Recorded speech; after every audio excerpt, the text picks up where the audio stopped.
One of the coolest things about this show is that it's supported by listeners. People who listen and who love it help pay for it. Today, I want to thank Eula, Jill, Zoe, and Teresa for being those people. We really appreciate you keeping this show on track and helping us pay the bills. And not only that, helping us feel like our work on this show is valued. A quick reminder that we want to do a show about sounds you love, everyday, ordinary sounds that you hear in your life that somehow evoke a feeling. Record a sound and send it to us.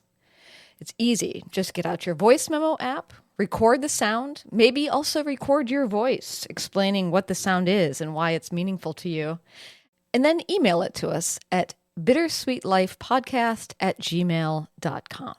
We really want to include your voices, your sounds in this episode. So, listen to the world around you, take a quick recording, and send it in. If you need any help, just drop us a line. You can contact us through that email address or through the bittersweetlife.net, where you'll also find ways to support the show. And thanks.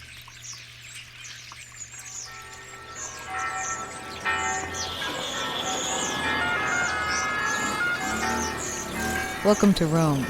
This is The Bittersweet Life with Katy Sewell and Tiffany Parks. Hello, this is The Bittersweet Life. I'm Katy Sewell. I'm Tiffany Parks. And today we're going to talk about contronyms. Now, that's not just what we're going to talk about. But first off, what is a contronym? That's the real question. Well, you just told me what it is. And I mean, I probably could have figured it out based on the etymology of the word. But a contronym is a word that means opposite things. Yes. Almost opposite, opposing things. Yes, single words that have two contradictory meanings. They are their own opposite. According to this, they're quite rare.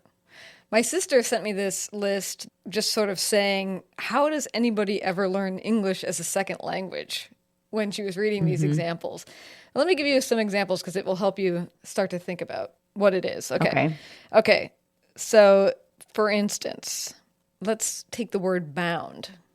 Bound could mean you're heading for a destination, or it could mean that you're restrained from movement. Oh my gosh, that's so true. That is so true. I'm bound for New York. Yeah. And that's so interesting. Here's another one. Dust.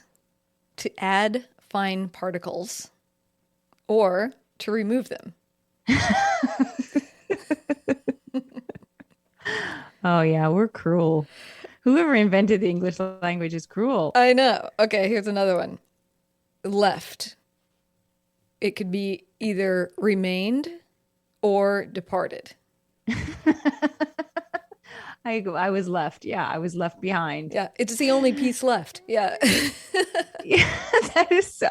What's weird is that I've never even thought about this. I know. These thoughts this has never even occurred to me.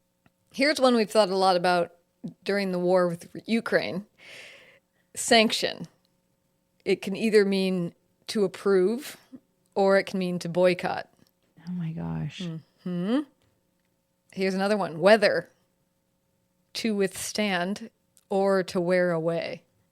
Okay, now my mind is getting blown because you said they were rare, but actually I feel like there's a lot. I mean, that's a lot of words that, mean opposite things. Okay. Do you want me to keep going? I have a couple more. Well, a couple more. Okay, a couple more. Bolt. Bolt could mean to secure or it could mean to flee. And kind of in that same space, cleave could mean to adhere or to separate. Yes, because when you that famous, cleave to your wife, leave your mother and father and cleave to your wife. Right. Or I could just chop it into. It's like whacking something into pieces. Yeah, literally a cleaver. Like with a cleaver. Mm-hmm. Yes. That's interesting. When you were talking about this, I did think of an example of one of these, but I don't know if it's a true example because it might just be people misusing the word. And that word is literally. Yes. Because the true meaning of literally is that it's literal, that you say I met a guy and he's literally 10 feet tall. That means he actually has to be 10 feet tall. He can't just be like 7'6". He's 10 feet tall, literally. But people don't use it like that. The majority of people who use it, and even I trip up and use it incorrectly sometimes too. My mind was literally blown. Right. Well, no, actually it wasn't. Thank God. So it means literally, because you can use it correctly, or it can mean figuratively, which is really the opposite of literally. And someone informed me that it's the use of literally incorrectly has become so widespread that they finally, like, whoever decides these things, like the people who update the dictionary, they finally caved and were like, okay, literally can mean figuratively. Okay, fine. Yeah, because it's almost used more that way now than. Mm-hmm. It's funny because before that became commonplace to use literally as figuratively, I don't remember people saying literally a lot. Just wasn't a common I feel thing. like people have always said it. I feel like since I've been around, I feel like that word has been used literally all the time. Like it's literally every other word. And sometimes I edit it out when you say it. Do you? Yes, I do. Touche. Yes, I do.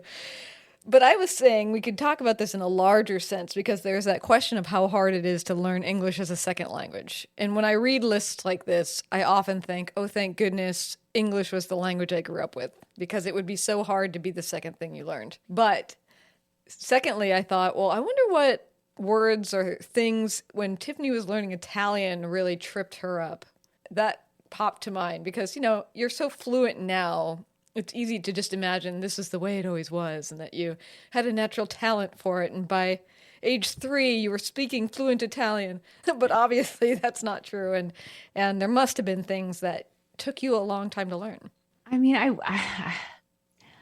it is hard to remember, to be honest, because now I've been speaking Italian for about half my life. Because I did start learning it in college and I did learn it pretty rapidly for it being, not my first language. Not that I'm showing off. It came relatively easy to me, especially compared to other foreign languages that I've tried to learn.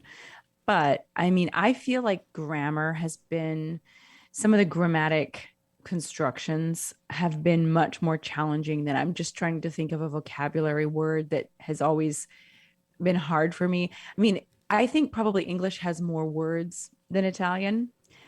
I think English is one of the languages, at least one of the Western languages, that has the most, like just literally, I shouldn't say literally now, it has the most words or one of the most words of any other language. But I think that grammar of Romance languages and definitely Germanic languages like German, I don't have any familiarity with any other Germanic languages. English, I guess, is a Germanic language, but the grammar is so much more complex in those languages.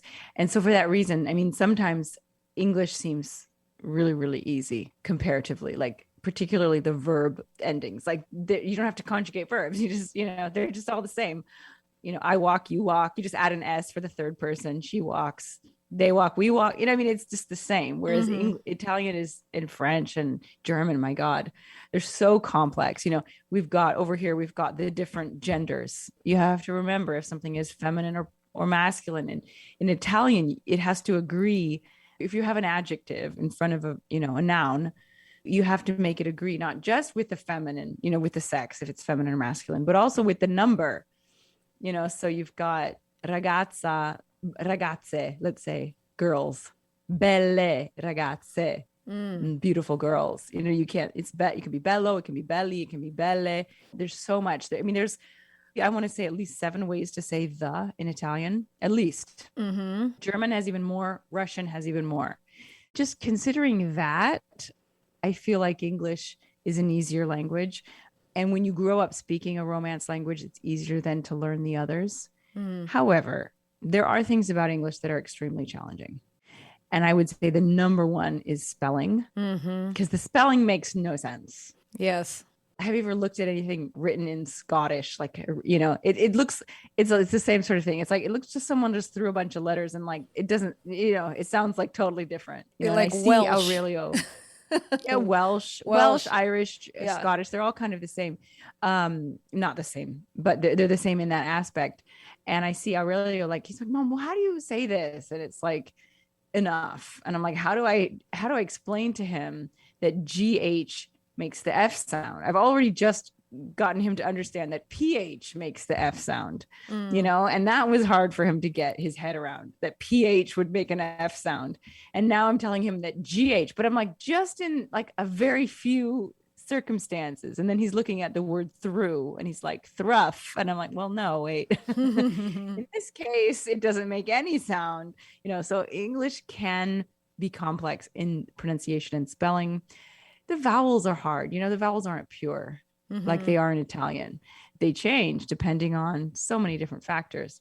So I'm not saying like, oh, English is so easy, but I think grammatically it's easier. But to get back to your point, like, what is a word in Italian that I had a hard time with? And I'm just stalling really because I'm trying to think of one. Yeah. Very, very adept stalling, though. That's pretty good. Thank you.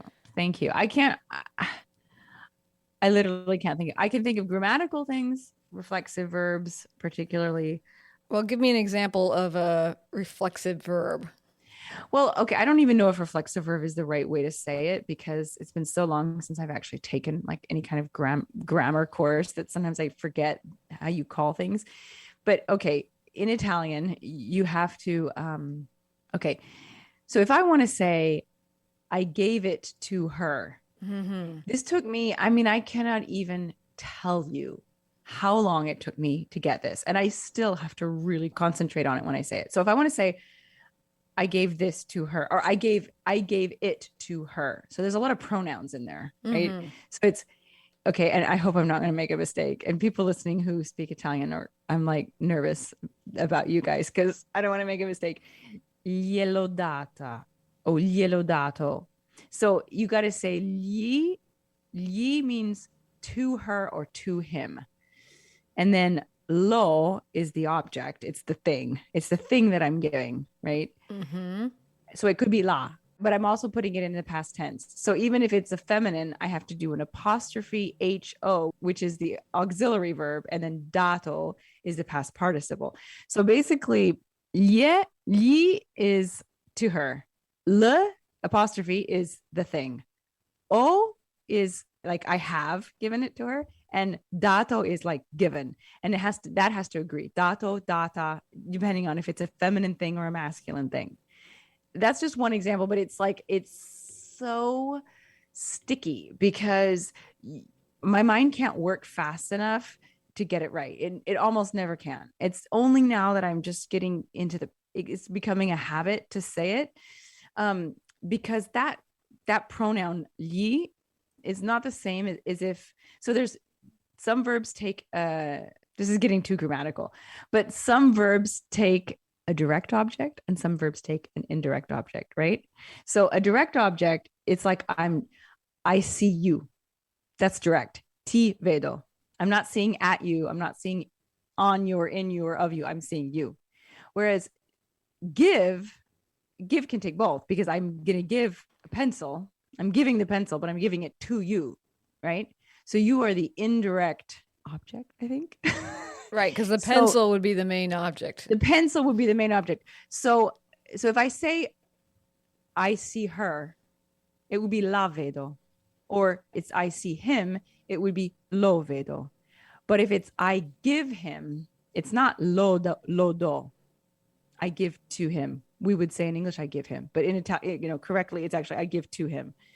And so that got me, it was so challenging for me for so long to be able to think fast enough to be like, is it I verb to him, or is it I verb him? So because you would say lo saluto, I salute him, I say hello to him.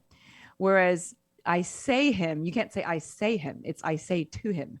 Gli dico, I say to him, gli instead of lo, or le instead of la. Oh my God, I can't even, I'm getting confused just talking about this. Whatever the equivalent of this is in Spanish is when I dropped out of Spanish in high school. Yeah, I think it's like that for a lot of people. Because I remember when I was studying Italian years before I moved here, and I feel like I got to that point, and it's the same exact thing exists in French too. And I'm like, I got to that point, and I'm like, it's too much for my brain. My brain can't handle it. And I think it's one of those things where either you're incredibly brilliant and you can learn it, or B, you have to say it so often, and you do make a mistake, and you mistake a mistake, and some nice person corrects you in a nice way enough times that you finally get it, and it just becomes habit. And that's really the only way, I think. Yeah. How interesting. Yeah. Yeah. You're like, can we please go back to when I'm just going strawberry, black, door, washing machine, Yeah. Well, it's funny because girl, boy. my Yes. father-in-law has been on this decades long quest to learn to speak English. When I had more time and was a little bit more eager to please, he asked me, "Will you give me like private English lessons?" And like, so I would sit down with him on Sundays. This is before I was married, and I would try to help him out. But it was so painful. I couldn't do it anymore. And I stopped. And I kind of feel guilty because, he has this desire to learn English. And I just, I'm not helping him. Whereas you'd think, oh, you've got an American daughter-in-law, well, just speak English with her. We joke around because pretty much the first English words that he ever learned, he asked me how to say cantaloupe, because we were eating it. And I taught him cantaloupe and green beans.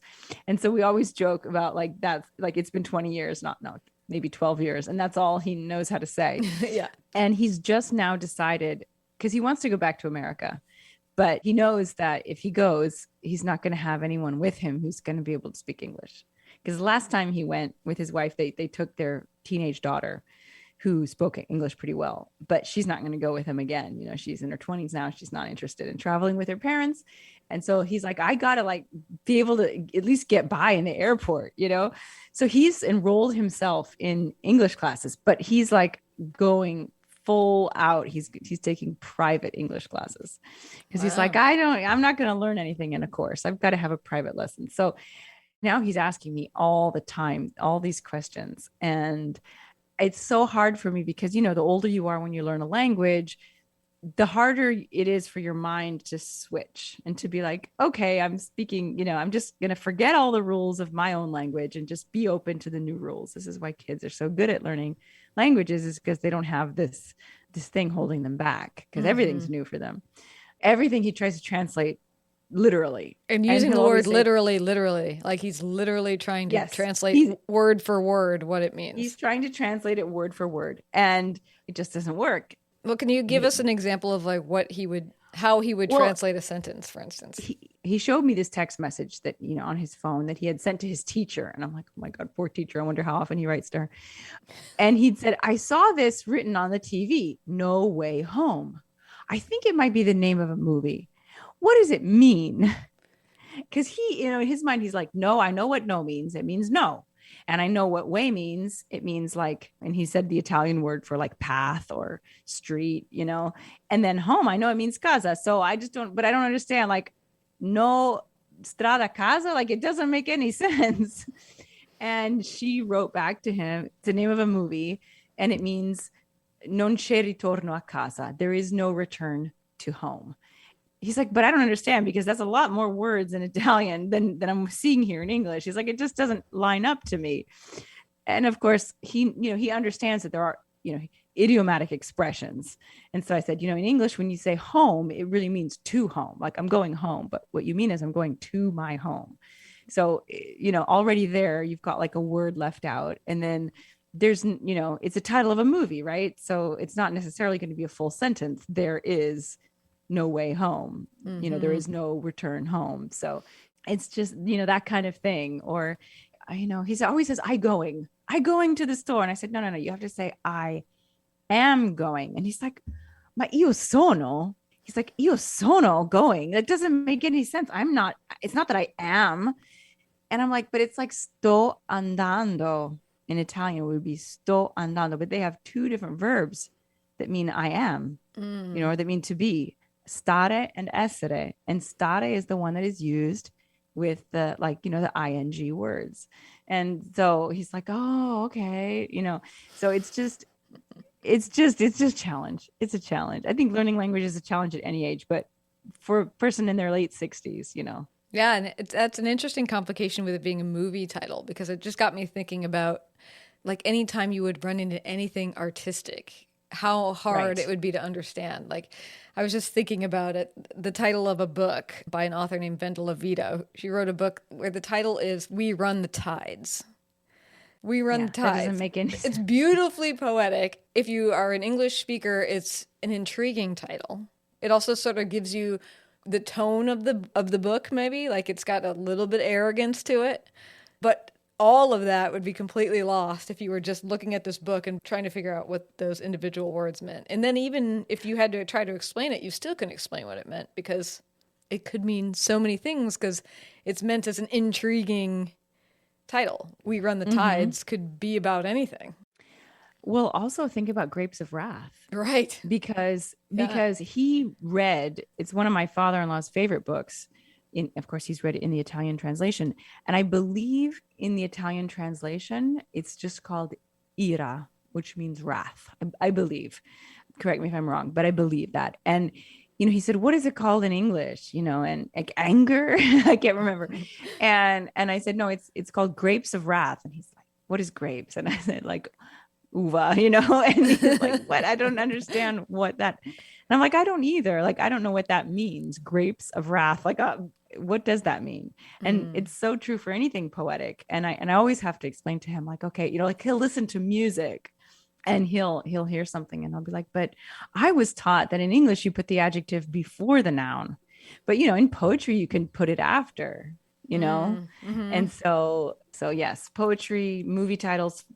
And also when we were talking about this, we were talking about this tonight, and I said, okay, when there's a film, you have to, you translate the film, you have it, if a foreign version of the same film made, a lot of times they don't translate the title of the film literally. And I Mm. said, for example, and this is one of my favorite examples of a film title, 7-Year Itch. I don't know if you've ever seen 7-Year Itch, one of my Yeah. favorite childhood movies.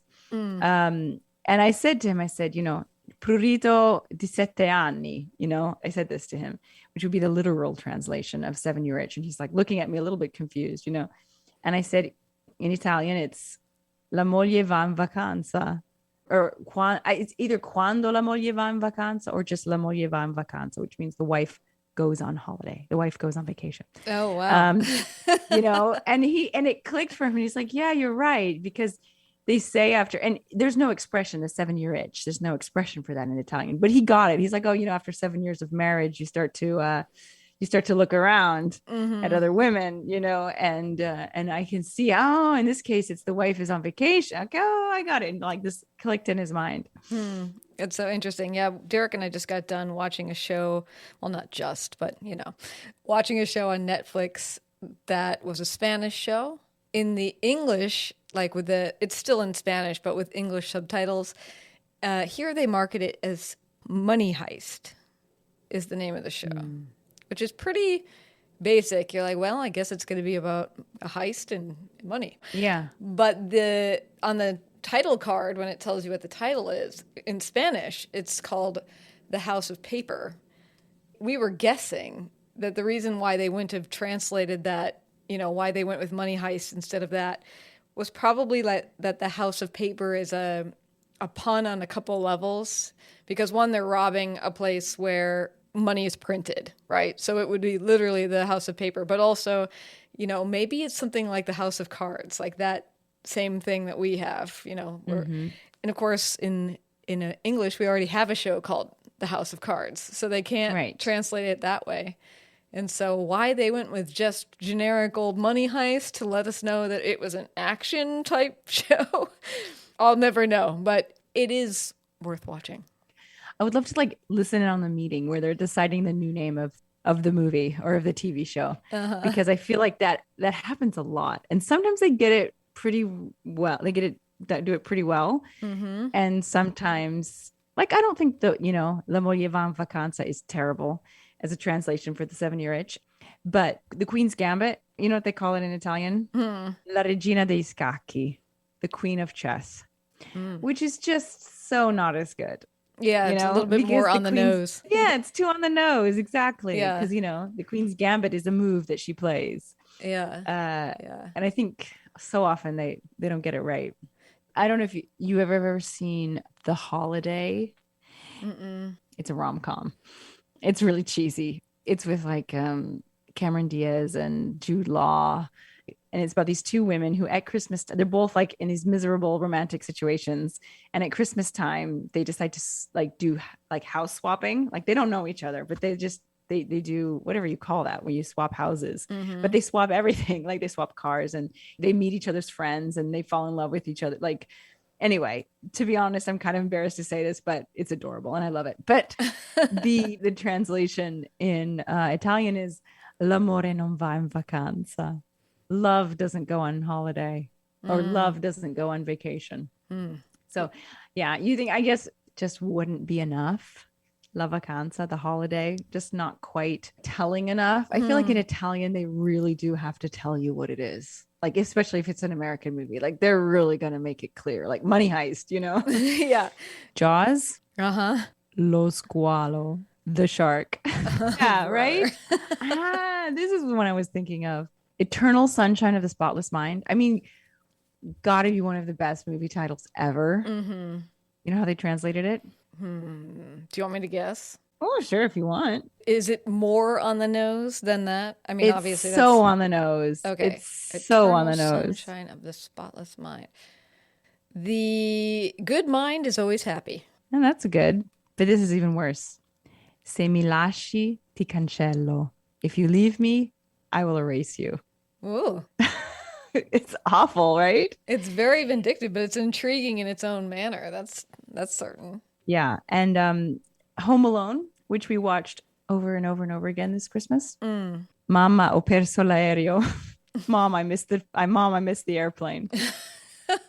Right? It just doesn't have the same ring. No.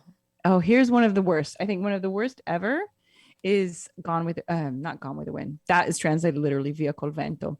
It's The Sound of Music. Tutti insieme appassionatamente. All together passionately. I mean, wow. I have no idea where they came up with that. So an interesting experiment for you would be to have to just choose movies based on their Italian title and not right? know and try to like guess what it must be before you start watching. And then I know what we should do. I should name a title in Italian. And if you Okay. need help translating, I'll translate. I have to guess what movie it is. Okay. Okay. All right. And I promise you these are movies that you know. Okay. Let's just do a couple and then we'll continue on a bonus episode for this month. Yes. Una pazza giornata di vacanza. A crazy vacation day. Let's see. National Lampoon's European Vacation. But remember, it's giornata. Una pazza giornata. A crazy vacation day. One day. Okay. Boy, I'm trying to think of a movie where it's just a one-day vacation. A crazy vacation day. Is everybody screaming at the top of their lungs right now? What would be a movie about a crazy vacation Everybody day? listening knows. Everyone knows. Is this a newer movie or an old one? No. This is very old. Not at all. Roman Holiday. No, it's not that old. It's our generation. It's our childhood. I don't know. Nothing's coming to mind. Ferris Bueller's Day Off. Oh, yeah. Okay. That's good. A crazy vacation day. I guess I don't think of that as a vacation day because, he's just skipping school. It's from school. Yeah. All right. Give me one more. Right. You might get this one. You might. Okay. L'attimo fuggente, which literally means the fleeing moment. The fleeing moment. They're all so obscure.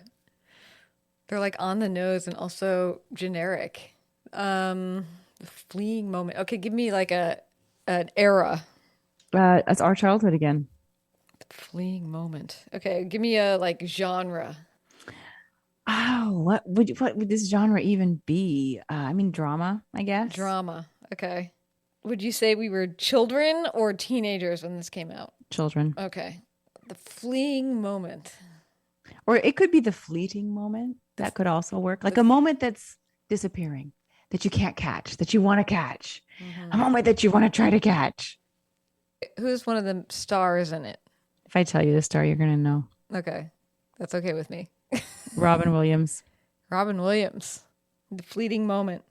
Carpe diem. The Dead Poet Society, Katie. Come on. Okay. Yeah. You're right. I could Gather only ye picture him rose, in Good Morning Vietnam, and I'm like, that can't be gather it. ye rosebuds while you may. That's lovely. Well, maybe we can continue this, like I said, on a bonus episode. Yeah, that'd be fun. Which, of That'd be course, fun. are available to people who are regular donors to this show. 2 bonus episodes a month Mm-hmm. over through Patreon for as little as $5 a month, or people who make recurring or large donations at PayPal. You get access to that as well. Links to donate in the show notes. I'm going to give you one more of these Contronyms. contronyms. Yes.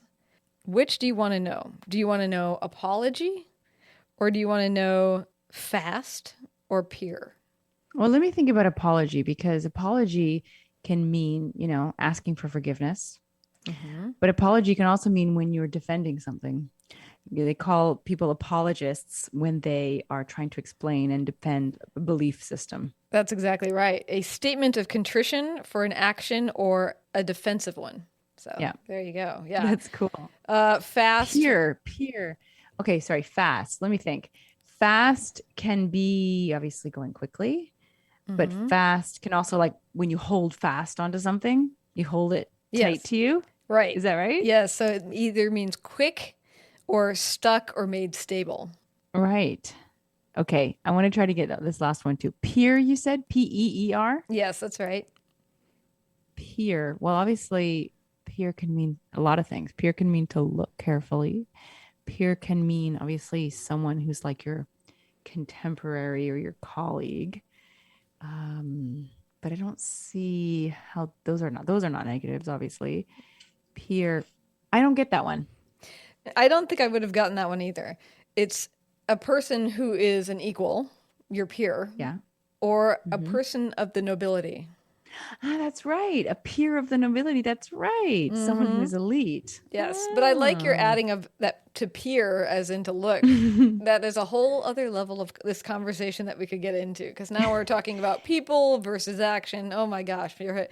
People who are learning English as a second language, your heads did not literally just explode, but they might have just exploded a little bit there. Yeah, there are so many words I feel in English that, beyond the contronyms that we've been talking about, but just words that mean that even are spelled alike, sound alike, and pronounced alike, and mean totally different things. Some can be a verb, some can be a noun. And I said to someone once, I said, "Oh, in Italian, that doesn't exist." And I was corrected immediately. And there's a word called pesca, which can mean peach, and it can also mean like the act of fishing. So I stand corrected. And I'm sure there are others in Italian, but I don't think there are as many. Very interesting. Well, we're going to leave it there. And until next time, this is The Bittersweet Life. I'm Katy Sewell. I'm Tiffany Parks. Join us again. Bye. You could sponsor this show and reach educated, curious, and compassionate listeners all over the world. Our listeners are a remarkable, diverse, and engaged group of people that I am so continually impressed by. Visit thebittersweetlife.net and click support to get the conversation started.